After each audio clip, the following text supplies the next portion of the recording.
Its energy surrounds us and binds us.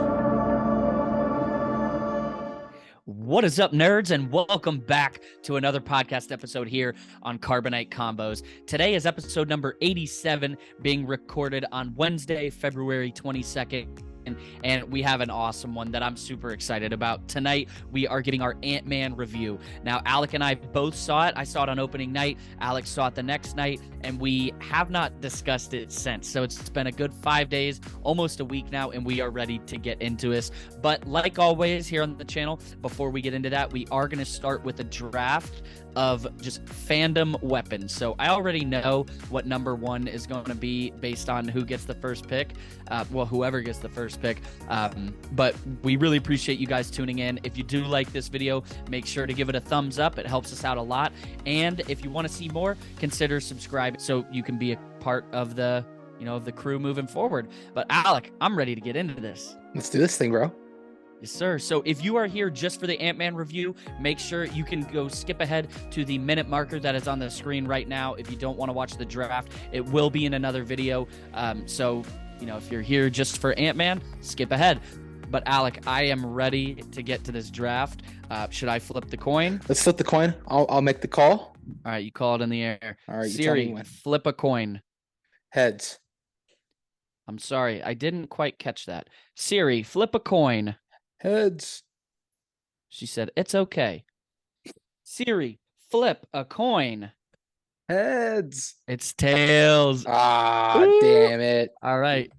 Okay. All right. So Go ahead and say it. number one fandom weapon that I am going with, I am taking the lightsaber, the Bastard. I think the most iconic weapon of all time. So It's I got to up there. go with the lightsaber. It's up there. It's up there. I hate you. It's all good. There's plenty. There's plenty. There's so many. Yeah. Okay. Now, Okay. I'm going to go with something a little bit more classic. Not as nerdy, but still pretty nerdy. Dates back thousands of years. I'm going with Excalibur. Excalibur. Nerd. No, that's a good one. All right, Excalibur. My number two, I am going to go with Mjolnir. So Thor's hammer. You're winning so much right now.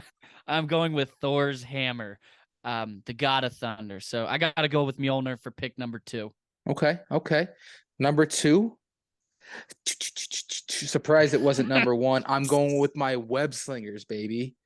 All right. If you had to pick one Spider-Man web slinger, who would it be? Like, I don't know, who has the coolest web slingers? I mean, if any Spidey, my favorite suit and variant of Spider-Man is Scarlet Spider. Specifically those ones. All right. So my number three, and I promise I will try to avoid Marvel and Star Wars moving forward, but I am going with my main man, Captain America. I am going with Cap's shield. I couldn't have a list, and I can't believe you didn't pick any of those. So the fact that I have lightsaber, Mjolnir, and Cap's shield to start this off, good luck. It's pretty good, man. I appreciate it. That's a nice list. 3. You're really kicking my ass right now. Sir. Ooh, okay. My number three. The Infinity Gauntlet, baby. The Infinity Gauntlet. That is a good one. Mm-hmm. Infinity Gauntlet. Are you going with Thanos's or like the Nano Gauntlet? Let's go Nano Gauntlet. All right. I like that. The Nano Gauntlet. Now, to go further, you going the Hulk size or Tony Stark? Tony, just because it would fit me. I think Hulk size would be too big. Perfect. All right. So I promised that I would at least try to stay away from Star Wars and or Marvel. And I don't know why I'm looking around my room right now because it's all Star Wars and Marvel. All right. So after Alec had to edit about 5 minutes out of me thinking, I know this isn't technically a movie, but it is a fandom weapon. I'm going to have to go with the Scar from Fortnite. I have to Nice. go with that one. I love Fortnite. That's like outside of doing the podcast. That's how Alec and I hang out 1,000 miles apart. So I got to go with not even the gold scar, just the purple scar. Because back in the day, it's so rare to find a gold one. So I'm going purple scar. Hell yeah, man. I like that. I like that one. I appreciate All it. right. I'm thinking a little bit more outside of the box here on this one too. I'm going to go with it'd be nice to have the ability to do whatever you want, anywhere you want, at any time. I'm going to take Rick Sanchez's portal gun. Portal gun. Dang, that's a good one. That is a really good one. All right, so rounding off my 5, I am gonna go with the memory eraser from Men in Black. Yeah, Nice. Nice. yeah. Yeah. I'm gonna go with that one. That's a good one, bro. Okay. Yes, sir. All right. I'm going to end it off with a little Marvel because Yeah, I feel you like got it. You've only used. I feel like I'm lacking like I feel like I'm lacking variety a little bit. Now, Let's hear. Well, you already have two Marvel. well, I'm not necessarily from Marvel, but like as far Yeah. as like what I physically have, I'm gonna go with Wolverine claws. I was thinking that. That's a good one. That's a good one. All right, so I have a lightsaber, Mjolnir, Captain America's shield, the purple scar from Fortnite, and the memory eraser from Men in Black. And Nice. Alec, for some reason, went with Excalibur, which, I'll take it. The web slingers, the nano gauntlet, Rick Sanchez's portal gun, and Wolverine's claws. So I have a couple honorable mentions that I wanted to give but couldn't because I'm going to get a lot of flack for it, but I've never seen these two franchises. I was going to go with Indiana Jones's whip. I thought that Nice. was a really cool one. And then just like a wand from Harry Potter. So, I was also thinking about that one as well. yeah. So if I would have watched that, I would have checked that out. One I was gonna throw out was a Pokeball. How did you not do that? Because I didn't know if it counted as a weapon. I get that. I mean, I think we went off a little bit about weapons. Like, they can all be used as them. Yeah. But Okay. Yeah. I think this is a dope list. Who wins? It depends on what you mean by win, because the nano gauntlet would wipe them all out. Yeah. But I don't know. What's the coolest? That's what I'm thinking here. What looks the dopest, bro? I mean, I think a lightsaber is the coolest thing on the planet. Well, not on the planet because we don't have them, but lightsabers are the coolest. But the most unique, probably the portal gun. Yeah, that'd be sick. I think that was a good pick. That was a really good pick. All right, so I am ready to get into Ant Man and the Wasp, Quantumania. Yeah. Another honorable mention, by the way. That was fantastic. Oh my god, the pin particles would have been the things they throw at stuff to like make it super big or super small. Yeah, those are good useful ones. So I mean, we have not talked about anything about Ant Man. This isn't a typical review. We're not going to sit here and go super, super, super in depth about themes and whatnot. No, we're nerds. We're just going to talk about what we liked, maybe what we disliked. So man, overall, what did you think of it? Overall, I was really happy with it. Really? I think so. Yeah. I think from what it added to the furthering of the plot of what they're wanting to do in the MCU, I think it was a success. I think phase 5, we're going into phase 5, phase 4 just this is first one of phase 5. Phase 4, something was off about it a little bit, just a little bit, right? And I don't know if this is what their intention. I know Feige said that they're really going to cut back and try to get more quality for lack of better terms, right? And get more quality again. And I think this was a step in the right direction. I do too. Right? We can't go from... I'm not knocking phase 4. I liked phase 4. I thought a lot of it was really good. Some of it was not so good. Whatever. I don't know if this was their redirect, or I don't know what this was, but I think, again, it was a step in the right direction with a very friendly, familiar character to do it. Yeah, I think it was a very easy way to do it. Yes, and there really weren't any characters that are getting introduced. We had some side characters, which that's always going to be the case. But it's not like we're having to learn about an all new superhero. We did have to learn about a new villain. But if you're super in tune, he's been around a little bit now. yeah, if you're super in tune, you already knew what the deal with Kang the Conqueror is. But for maybe the more casual fan that isn't watching videos online, isn't reading articles, stuff like that, they just know He Who Remains. Maybe they know He Who Remains and they know Kang the Conqueror. And if you hadn't seen Loki, then you're like, exactly. And dude, the fact that it took them like 30, 45 minutes into the movie to actually say his name, right? I thought that was a lot like Jaws in a way, where in the trailer you never even saw the shark. So they're alluding to that man and him and he the whole time. All the while we know, yes, we know who he is, but just hearing his name for the first time was awesome. Man, I think there's been some backlash on that area you're talking, right? And we'll just start off with this stuff of Kang, and it took him 40 minutes to get on the screen or even say his name, so on and so forth, right? Yes, that stinks. But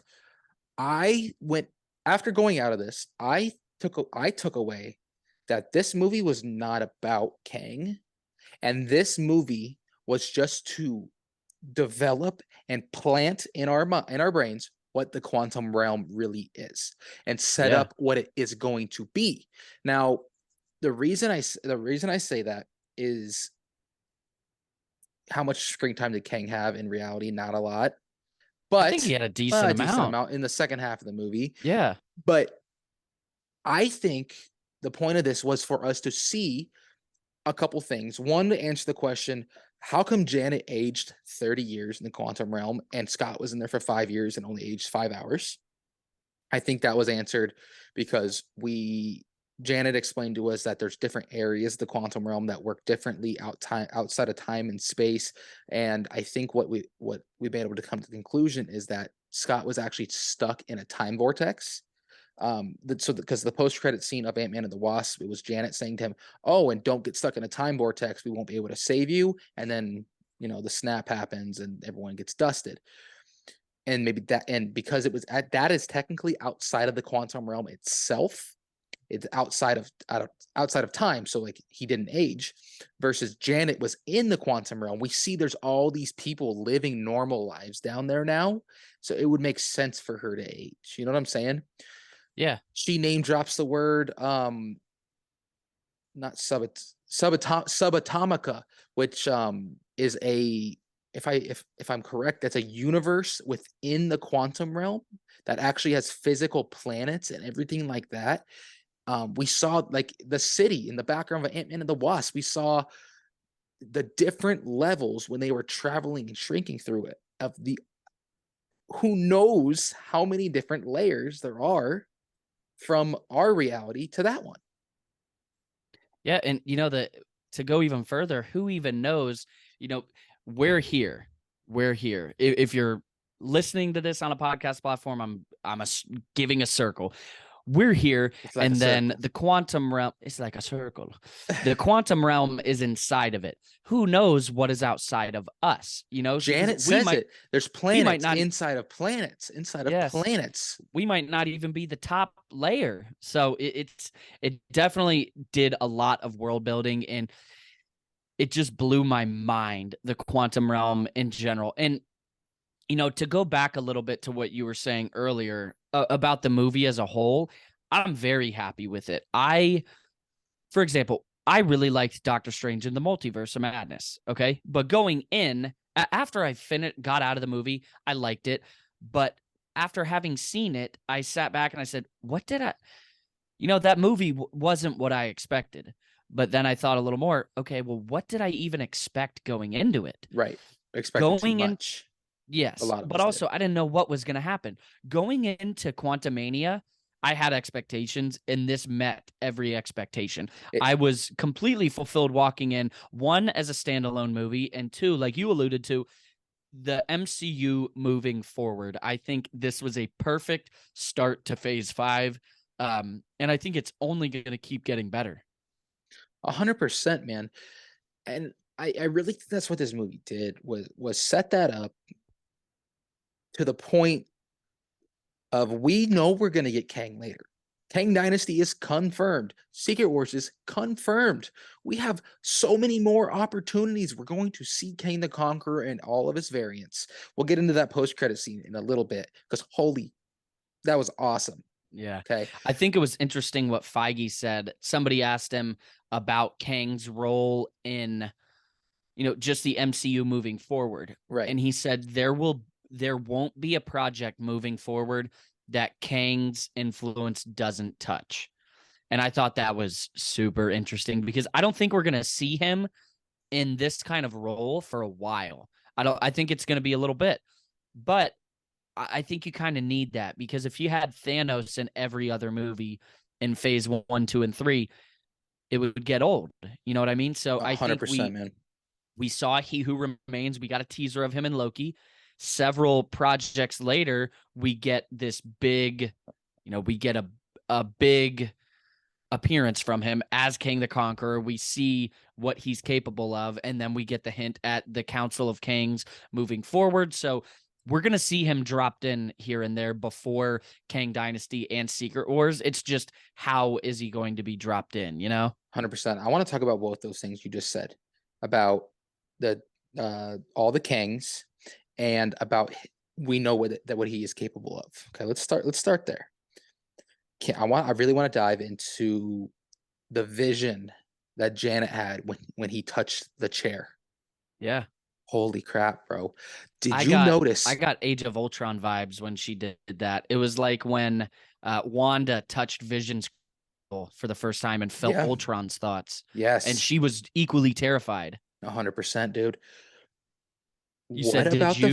Did you notice the timelines and how the cinematics of that scene was fantastic and how it went back and forth with the flashing of him like doing his destruction and the timeline ripping apart. And I don't know if you noticed the timelines itself, it was the exact same way I saw in Loki, but even when it was splitting, it's like they were jagged and they were like ripping apart, not just spreading apart, just being absolutely torn to shreds.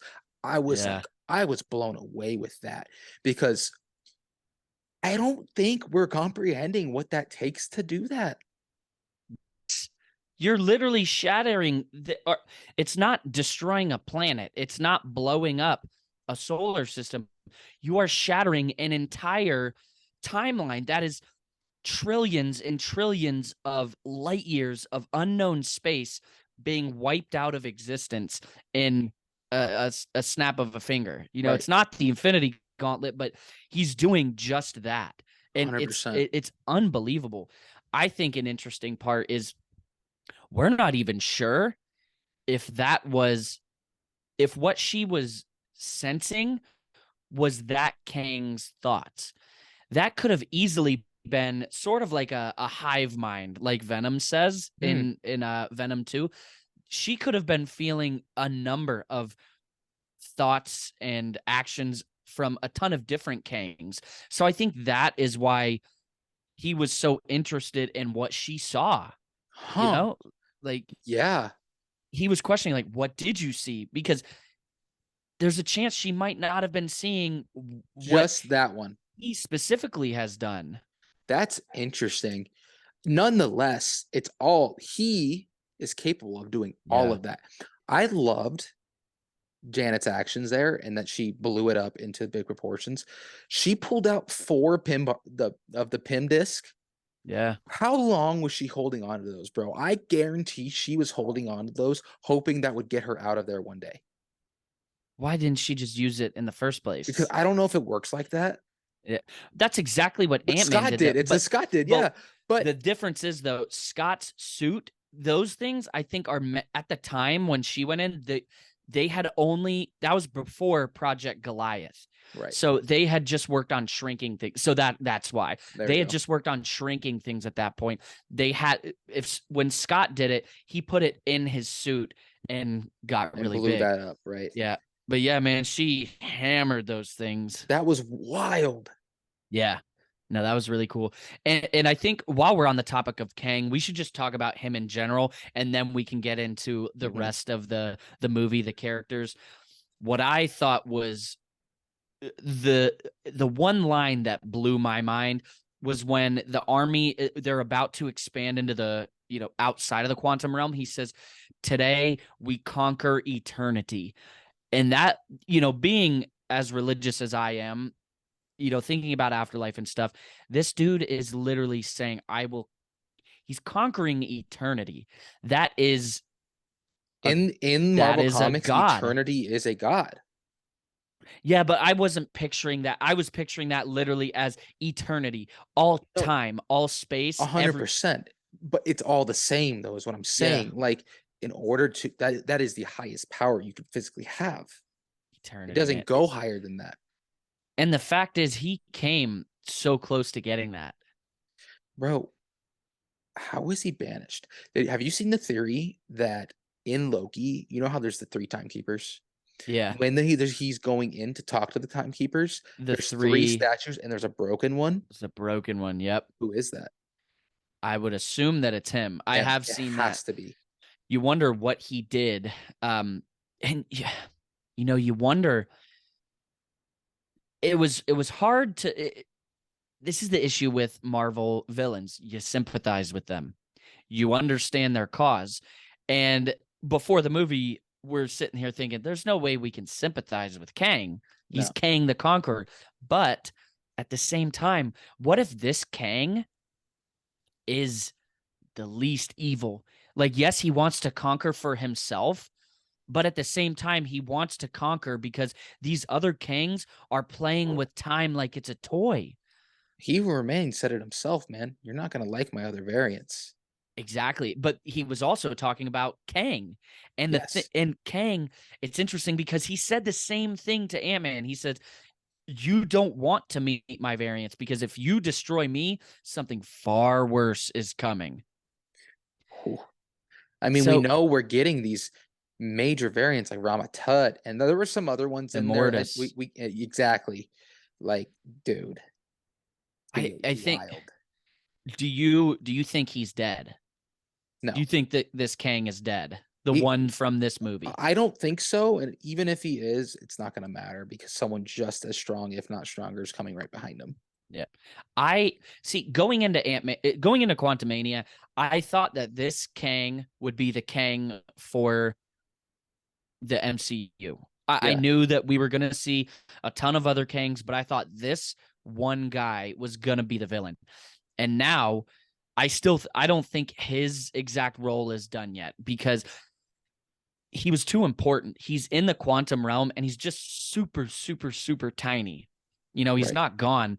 So I think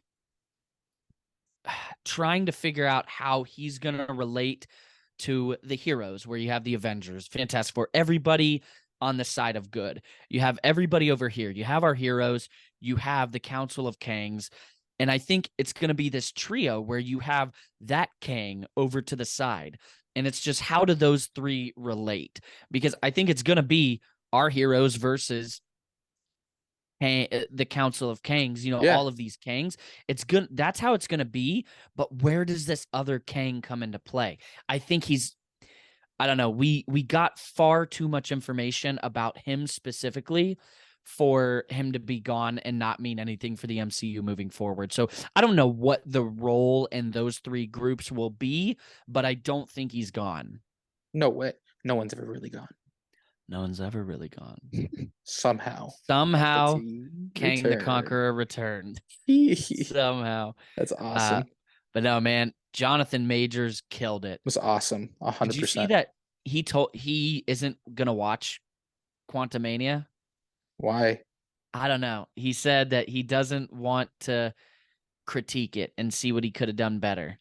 That's like, I respect that to a point, but it's like, bro, You made a movie. Watch it. just watch the damn movie. Like, so you're not gonna watch any Marvel movie moving forward that you're in, because you're in all of them, bro. All of them. Yeah, right? Like, not really, but yeah, I think he absolutely killed it.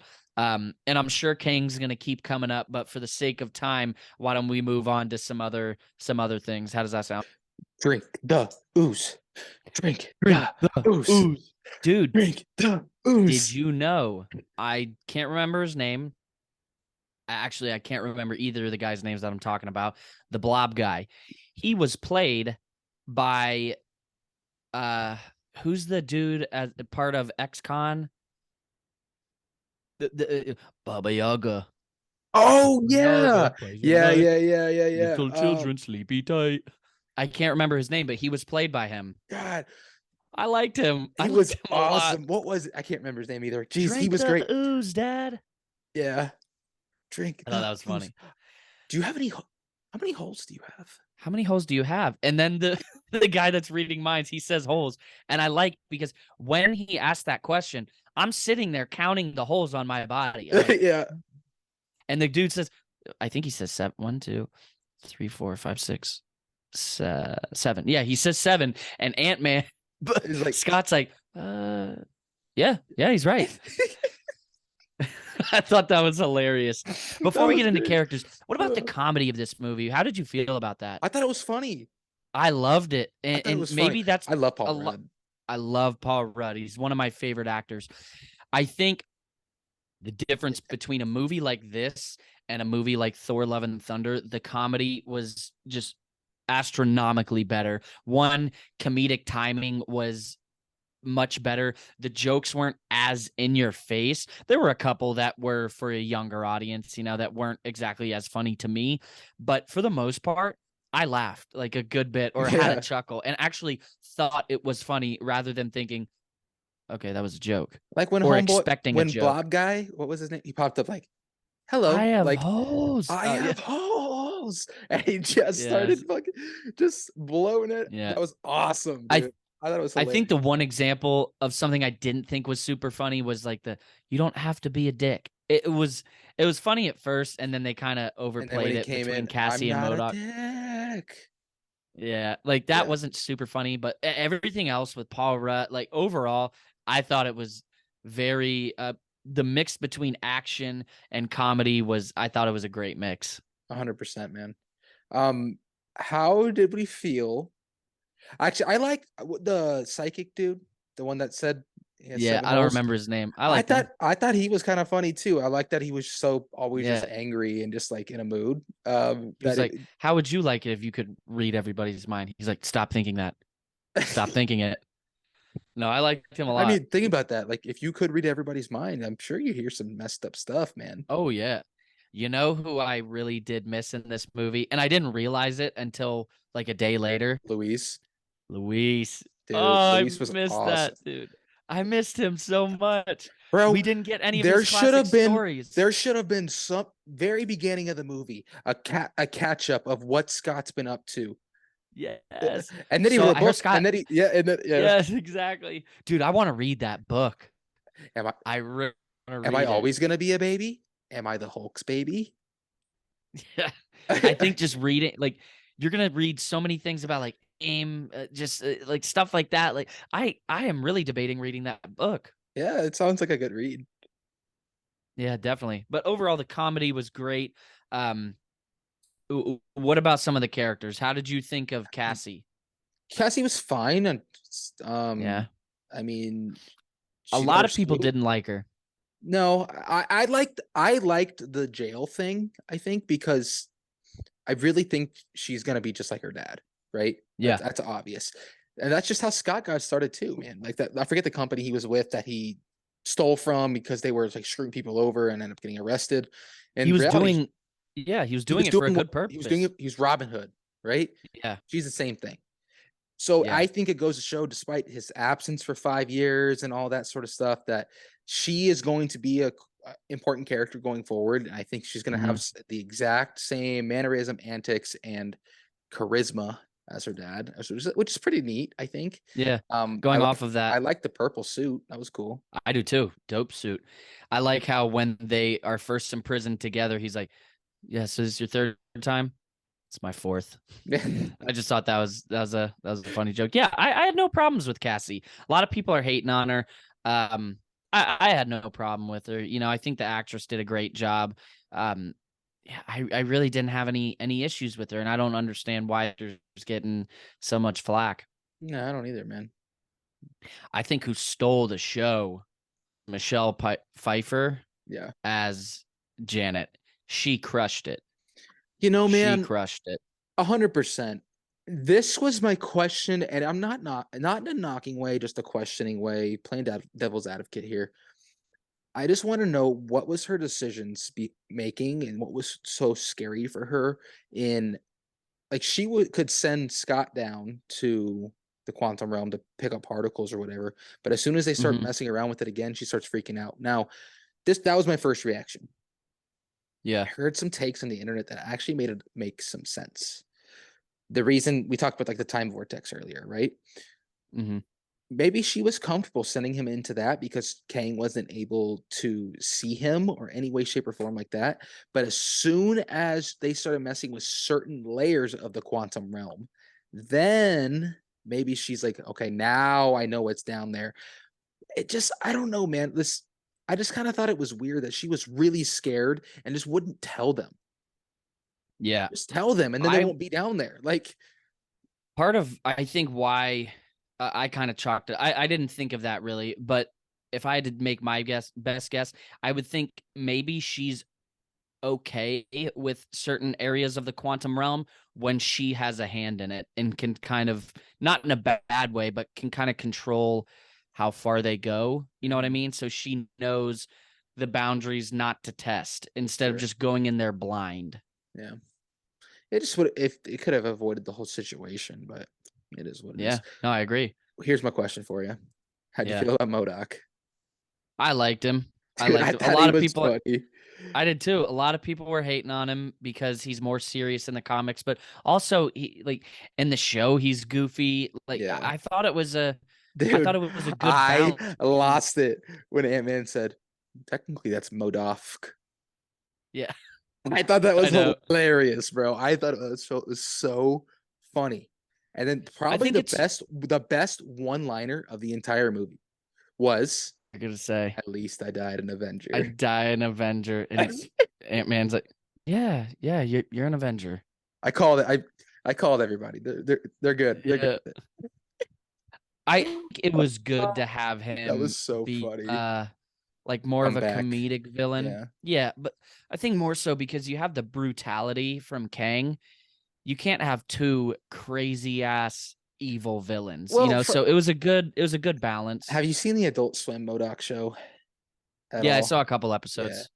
He's like supposed to be this bit like in it, not in the comics, he's like terrifying, but like in that he's supposed to this big old and he always just like ends up doing the stupidest things and stuff. And that's Yeah. exactly what they did right here too. So I was fine with it. Like Yeah. I thought it was interesting. I saw someone make the comparison that this Kang used MODOK as his lapdog to do whatever Mhm. versus He Who Remains, Eliath was like his lapdog. So like it's kind of interesting to see the two different Kangs and how they have like their henchmen completely differently. Yeah, kind of cool.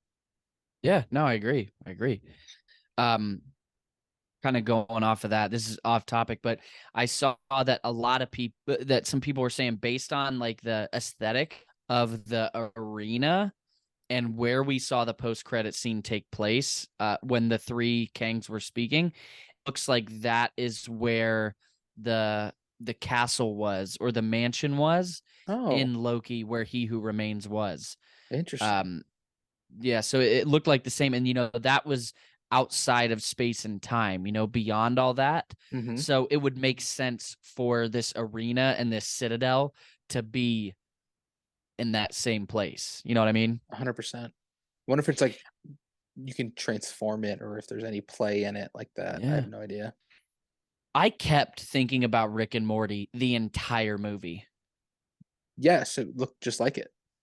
That like the characters, the quantum realm, the Council of Kangs, and I'd need to rewatch it because there were a lot of other themes that followed along very well. Yeah. I just kept getting Rick and Morty vibes. Do you know what's funny?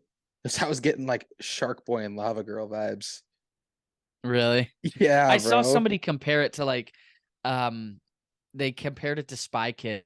Holy Yeah. shit, that's like an exact. It's kind of like how Black Panther was like a copy of Lion King, and this was like a copy of Spy Yep. Kids. Yep. That was funny. So we went into Cassie a little bit. We went into Janet. Hank didn't have a crazy role until the very end, but we can get into No, that how about later. the ants, bro? Yeah. That was I was gonna say crazy. we could do it, but yeah, we can talk now. I No, loved it. let's talk about the ants, man. That was wild. They I can't aged remember the word 1,000 years in a in one day. day. That's how the quantum realm is. And I can't remember the word that it was, but they built this society based on like Utopian society. technology. Yeah, Yes. And they kind of are like all-knowing ants. yeah. And what's interesting is when they were being sucked into the quantum realm, like Scott and all them, I noticed like they were focusing on the ants more than I thought they Yes, should right. if it were That they got pointless. So sucked in. I noticed I was noticing the ants. I was like, okay, they're getting sucked in too. So I wonder Well, if that means the whole anything. suck-in scene started with, "Oh, are these your ants? Whatever." And then they Yeah. flip the camera to the other side and show Scott through it, and then it goes off and it flashes back to it, and the explosion goes all the way through it. You see it break, you see the ants get sucked, and then you see Scott like, Yeah. like What was that sound? Yeah, no, I thought the ants were incredible. I thought that was awesome. And I honestly thought Hank was about to die when the ship was spinning. I thought he was a goner. And I think that may have been what the movie did lack. I expected somebody to die. I know. Yeah. Nobody did. So I was surprised That's that fine. all of them made it out alive. I was fine. But I loved when Hank's laying there, you just see the shadow of the ant. I was like, yo, it's There they the are. ant. There they are. What's going on? And then they just come in with thousands and thousands of them, a little ant army. I thought it was awesome. 100%, bro. It was awesome. How'd you feel about the manta ray thing? I thought it was dope. I thought it was No, I so love dope. stingrays. Yeah. I loved that. I loved the creatures, the different beings down there. It was super interesting, like through in and throughout, because you could do anything you wanted, and you don't need a reason. So it's like your buildings are alive, yours aren't. Yours aren't. So it's like, holy Bro, shit! Like that's how so sad true. was the house holding the house that had unalived? Did you notice that? Maybe I didn't Oh notice my that. God, it was so sad, bro. The Really? live house was like crying, holding it, like rocking it. I Jeez, was like, oh my God, like that's I sad. missed that. It's so Yeah, sad. that's nuts. So Janet and Hank both canoodled with other people. Yeah, They committed adultery. Not a fan. I know, Not man. a What, you fan. gonna let the quantum realm separate your relationship? Yeah, that through better or worse. That is Yeah, worse. that But is no, worse. yeah, it was interesting. Just I don't know. I really liked the movie through in and throughout. Really. I was surprised. Hope really was. She didn't do much. Yeah, Hope was always one that just like kind of jump in. She always just Yeah, goes in there and kind of takes yeah. over a little bit, you know? How did you feel about the scene with 1,000 Ant-Mans and a ton of wasps? Like, how did you think about that scene overall? Like, oh yeah. Interesting how, dude, when the ice cream one fell, Yeah, he's like, "Go get her," or what, like, "Go get her, yeah, buddy," or something like that. yeah. And then when Jack they're like was his the name. big ones are like disintegrating, like what Yeah, the, like licorice. It was wild. yeah. Was That it called whole the scene was possibility incredible. storm? Yeah, Oh yeah. my God. Because like none of those are real. Right. It's just what could be, and that was another thing from Rick and Morty, where any Everything. thought you have duplicates. Yeah. So it is literally every possibility of what might happen. So that scene blew my mind. I thought it was really cool how Cassie's voice, I don't know how she connected with him, but she did. Cassie's voice is what they all agreed on. And they knew that is why he had to get up there. And it was really similar to the first Ant-Man movie where he's stuck in the quantum realm and hearing her voice is what kind of brings him back to. And he was able to expand and come back from the quantum realm. Right. Huh. Yeah. That's super interesting, man. I can't help but feel for Cassie. she says it in the movie. She never had a normal life. A guy dressed like a bee and tried to kill her in her room when she was 5. Yeah, It's that pretty traumatizing. little bit, little Yeah, bit. I'd say so. So I want to kind of go into a little theory I have, because we haven't really talked about Scott at all. And I am coming out with a more in-depth video on this, but what happened to him at the end of the movie reminded Tony so much. Because, for example, in the original Avengers, when Tony saw the Chitauri army, Thanos' army in the wormhole, that guided his actions for the rest of the Infinity Saga. It is what prompted him to create Ultron, because he wanted A suit of armor around the suit of world. armor around the world. That created Ultron, in turn created Vision. It pretty much brought about Infinity War and Endgame. We saw his SD in Iron Man 3 on a few separate occasions. So we saw how seeing this thing that nobody else saw, how that affected him and guided his actions. And I think we just got a front row seat for exactly what Scott's going to do. Because at the beginning of the movie, he's walking around, I don't have a normal life. I'm an Avenger. And, I battled a space alien and time traveled with Captain America, all this stuff.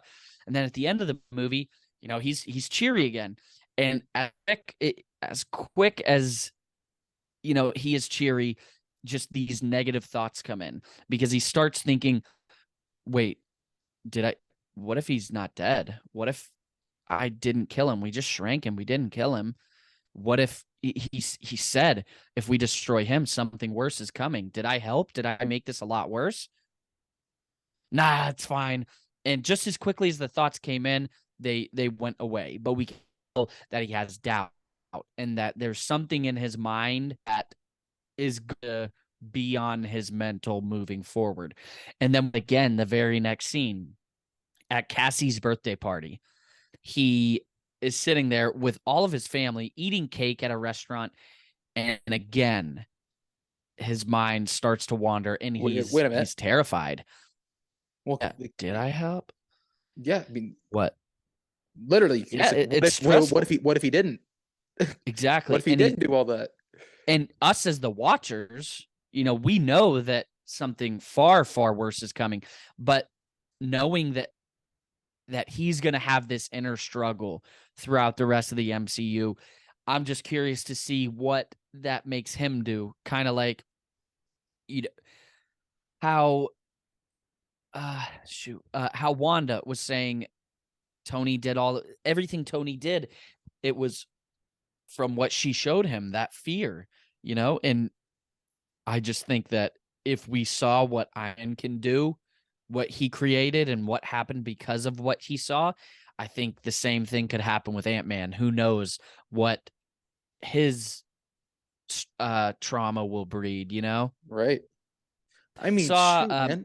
Who knows?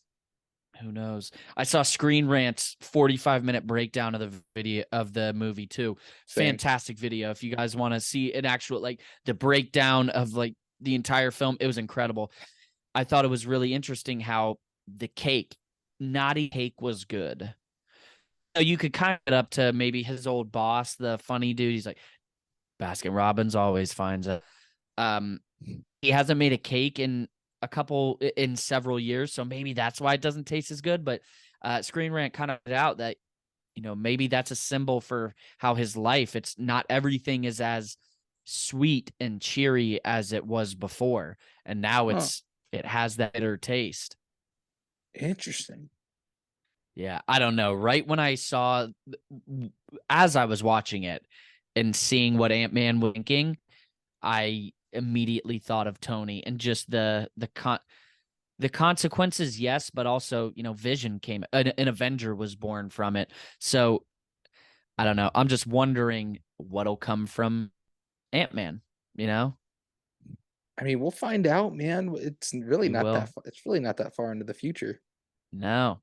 Let me ask you this. Are those two post-credit scenes, are those what you expected? The Kang one, kind of Yeah. something like How about the that. Loki one? No, I was pumped Yeah, for that that was one. sick. I was like, yo, and that Mobius was with them. I was like, Yeah, yo, like, so he's they're obviously caught back up to at it. speed Yeah. as far as what's going But on. even, you see these heroes that, all right, so Loki has seen him and now Ant-Man has seen him. People might not believe just how serious this is because Mobius says, he's like, that's the guy. That's who you were scared of. So I don't know, man. This is why just the movie as a whole and the post-credit scenes have me so excited for the God, future of I the can't MCU. wait for Loki season 2, bro. Same. I loved Same. Because, like, Loki was fantastic. yeah, like I'd say the first few projects of Phase 4, I loved them. Yeah. There really wasn't a project that I didn't really, really enjoy until Eternals, which I didn't hate Eternals, but I'm not going to watch it again anytime soon. Right. And then, some stuff happened after that. But, after overall, I was happy with Phase 4. Moon Knight, WandaVision, Loki, Falcon Winter Soldier, What If, Spider-Man, all that stuff.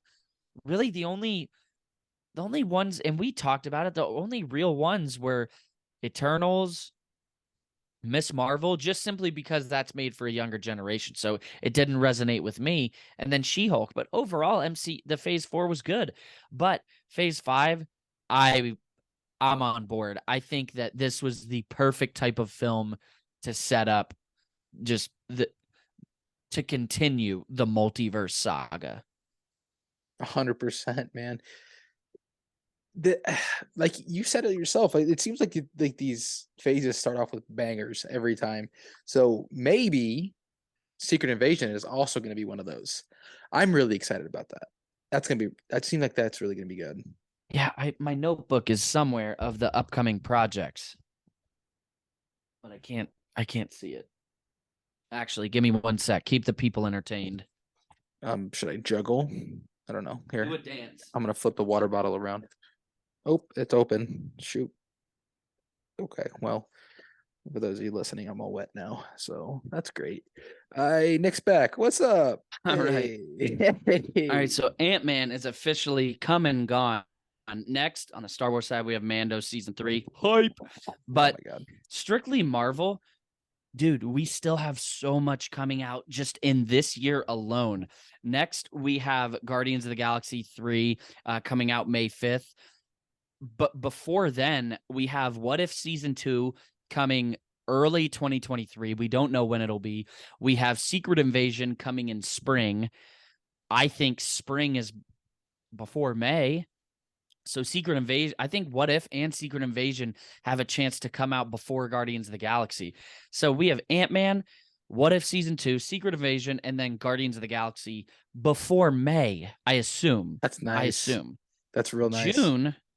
June, you are going to be super wizard for Spider-Verse. That's June 2nd.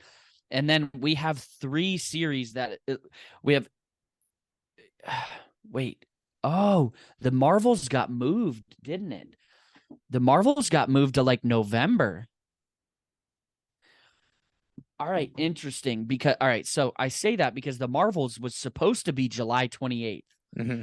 And we had 3 projects that didn't have a release date, but they had summer. It was Echo, Loki Season 2, and Ironheart.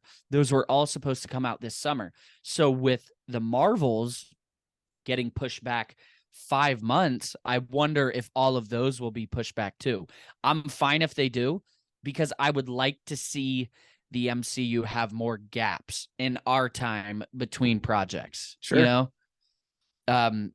And then we were supposed to get X-Men 97 in fall, which I don't think that'll relate a ton. We're supposed to get, I don't think this will move because it's Sony, but Craven is coming out in October. Right. And then Agatha, Coven of That'll be Chaos cool. in winter. So, excuse me, I have the hiccups / burps. So we have a lot of projects still coming out. Yeah, man. I mean, we're still at the beginning of the year, so Yeah. well, we're almost a third in, so or a fourth in. Yeah. It's I know, right? crazy. If you had to rate Ant Man and the Wasp Quantumania on a scale of 1 to 10, where are you putting it? You can do decimals if you want. Where are you putting it? 7.8. I think that is a damn good number because I maybe not quite an 8, but it's definitely not a 7. So Right. I'll stick with you on that one. Stamp of I'll give approval. this. Boom. I don't know. Does that consider it a C, like a level C movie? No, that's a good. Well, I don't look at it like that. I think it's Yeah. anything in the sevens and above is good. Yeah. Okay. Yeah, I'm good with 7.8. 7.8. 7.8. Hell yeah. Well, man, I don't really have a ton else. Is there anything else really quick that we might have I forgotten? don't think so, man. I think we've really got into the cool points in the movie. There were definitely a lot of things that we could take away that were awesome and that really just added a lot to what we're going to see going forward. We got Kang, we got Ant-Man. Love Paul Rudd. We'll never complain about Hell yeah. anything Paul Rudd does. He's great. No. The rest of the Exactly. gang was fantastic. Yes, We got a sir. lot coming. We got a lot of projects coming. It's a great time to be a Marvel fan. It's a great time to be alive, baby. Yes, sir. Yes, sir. So we will end it on that one. Everybody, we really appreciate you tuning in to episode 70, no, episode 87 of the Carbonite Convos podcast. Again, if you liked this video and you're watching this on YouTube, please just give us a thumbs up. Again, it really helps out. And we would always appreciate a sub from you guys so you can stay up to date with what we have coming out. You know us, we're all about Marvel, Star Wars, Disney, and a ton of other nerd stuff. So thank you for joining the crew if you did decide to sub. And like always, until the next time you're on Carbonite Convos, may the Force be with you. Remember, the Force will be with you. Always.